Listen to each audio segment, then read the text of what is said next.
Hi friends, வருஷம் முடிய போது கேலண்டர் தூர போட்டுற வேண்டாம். இந்த மாதிரி யூஸ் பண்ணிக்கலாம்.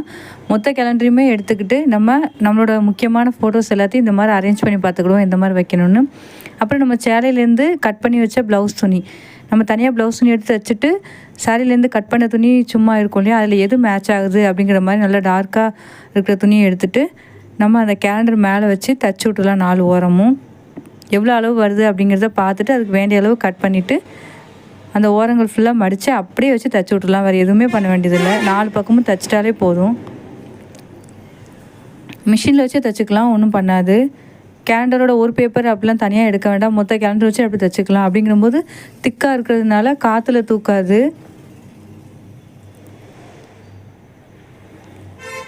பொறுமையாக தைச்சி முடிச்சுட்டு பின் சைடு அந்த மாதிரி இருக்கும். இது கொஞ்சம் கண்ணாடியாக டிரான்ஸ்பரண்ட்டாக இருக்குது, இருந்தாலும் நான் ஃபோட்டோஸ் ஓட்டுறதுனால அவ்வளோ தெரியாது அப்படின்ற மாதிரி வச்சுக்கிறேன். இந்த மாதிரி நமக்கு வேண்டிய ஃபோட்டோஸ் எல்லாத்தையும் இதில் மேலே ஒட்டி விட்டுடலாம். ஒட்டி விட்டுட்டு அந்த ஓரத்தில் நம்மகிட்ட இருக்கிற லேஸு ப்ளவுஸுக்கு தைச்சிட்டு மிச்சம் இருக்கிற சின்ன சின்ன லேஸஸும் இந்த மாதிரி நடுவில் ஒட்டிக்கலாம். அப்புறம் ஓரத்தில் நமக்கு வேண்டிய லேஸை கொஞ்சம் பார்டருக்கு திக்காக வர மாதிரி லேஸ் வந்து ஓரத்தில் ஒட்டிட்டு நடுவில் வந்து சில்வர் கலர் நமக்கு என்ன மாதிரி வேணுமோ வச்சு பார்த்துட்டு அதுக்கப்புறம் ஒட்டிக்கலாம். இல்லைன்னா அதையும் தச்சும் விட்டுக்கலாம்.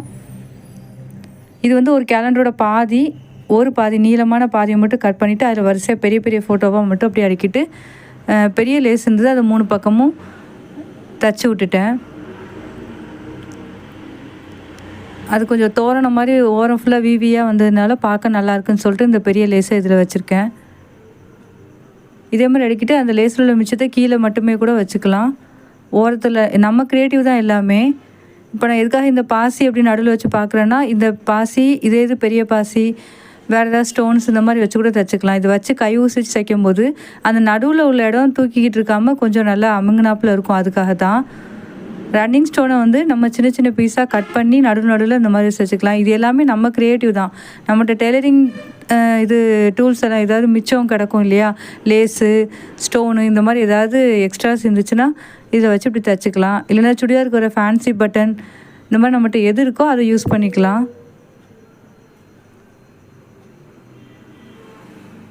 இப்போ அடுத்தது இன்னொரு கேலண்டர் எடுத்துகிட்டு என்ன பண்ணுறேன்னா, ஓரங்களில் ஸ்டாப்லர் பின் போட்டுக்கிறேன். எல்லாத்தையும் சேர்த்து பின் பண்ணி போட்டுட்டு இப்போ இதில் என்ன பண்ணுறேன்னா, ஒரு நம்ம நோட்டுக்கு போகிற நார்மல் ப்ரௌன் கவர் தான். இதை ஒட்டுறதுக்காக ஒரு பசை ரெடி பண்ணியிருக்கேன். இது ஒரு 1/2 டம்ளர் தண்ணியில் வந்து 2 ஸ்பூன் மைதா மாவு போட்டு கொதிக்க வச்சுட்டோன்னா ஒரு கொதி வந்துட்டாலே இந்த மாதிரி பசை ரெடி ஆயிரும். நிறைய பசை யூஸ் பண்ணுறதுக்கு இந்த மாதிரி பண்ணிக்கலாம் நம்ம. இப்போ இது ஃபுல்லாக அந்த கேலண்டர் ஃபுல்லாக நல்ல பரவலாக முக்கியமாக 4 ஓரங்களெல்லாம் நல்லா போட்டுட்டு அப்ளை பண்ணி அது மேலே அந்த ப்ரௌன் கலர் பேப்பரை ஒட்ட போகிறேன். ப்ளவுஸ் துணி வச்சு தைக்கிறது ஒரு மெத்தட்னா இது இன்னொரு மெத்தடு.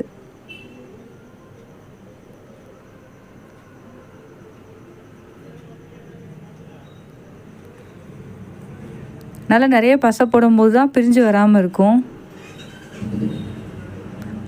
அந்த ப்ளவுஸ் வச்சு தைக்கும்போது அது தூக்கிட்டு வராமல் இருக்கிறதுக்கு நம்ம ஃபுல்லாக தைச்சிட்டோம். இது ஸ்டாப்லர் பின் போட்டுட்டு அதுக்கப்புறம் அந்த ப்ரௌன் கவரை ஒட்டுறோம். இப்படி ஒட்டுறதுக்கு ப்ரௌன் கவரை கீழே போட்டுட்டு அதுக்கு மேலே இந்த கேலண்டரை நம்ம பதிச்சு ஒட்டிட்டோன்னா 4 ஓரமும் எக்ஸஸ் இருக்கிறத மடித்து விட்டுடலாம். கரெக்டாக பார்த்து அளவாக ஒட்டிக்கலாம். இதே கேலண்டர் கீழே வச்சு ப்ரௌன் கவரை மேலே போட்டு ஒட்டினோன்னா கொஞ்சம் கஷ்டமாக இருக்கும்.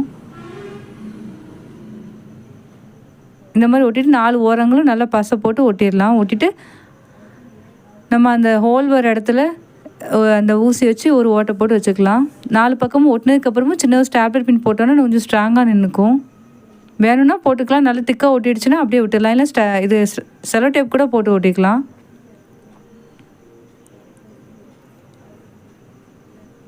இதில் நமக்கு வேண்டிய முக்கியமான ஃபோட்டோஸ் எல்லாம் என்ன மாதிரி வேணும்னா அடுக்கி பார்த்துக்கலாம். நான் ஃபஸ்ட்டு நேராக வச்சு பார்த்தேன், அதை விட இந்த மாதிரி ஜிக்ஸாக்காக அடுக்கினா நல்லாயிருக்கும்னு அதுலேயும் பசை போட்டு ஒட்டிட்டு அந்த கம் வச்சு ஒட்டிட்டு அந்த மைதா மாவு இதை வச்சு ஒட்டிட்டு மேலே ஃபுல்லாக நோட்டாக வச்சு வெயிட்டான நோட்டாக வச்சு அடுக்கி வச்சுருக்கேன் காயத்துக்காக, தூக்கிட்டு வராமல் இருக்கும் அப்படிங்கிறதுனால.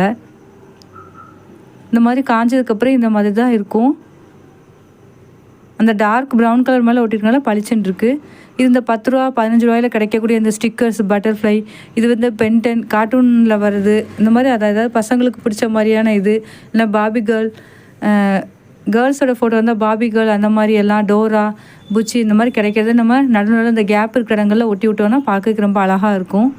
இந்த மாதிரி கேலண்டரை வேஸ்ட் பண்ணாமல் ப்ளவுஸனையும் சேர்த்து யூஸ் பண்ணி ப்ரௌன் கவர் எது எது வேணுமோ நம்ம க்ரியேட்டிவ் தான். கிஃப்ட் பேப்பர் கூட யூஸ் பண்ணிக்கலாம். இந்த வீடியோ பிடிச்சிருந்தா லைக் பண்ணுங்கள். இது மாதிரி நிறைய வீடியோ வந்திருக்கு, சப்ஸ்கிரைப் பண்ணிக்கோங்க. தேங்க்ஸ் ஃபார் வாட்சிங்.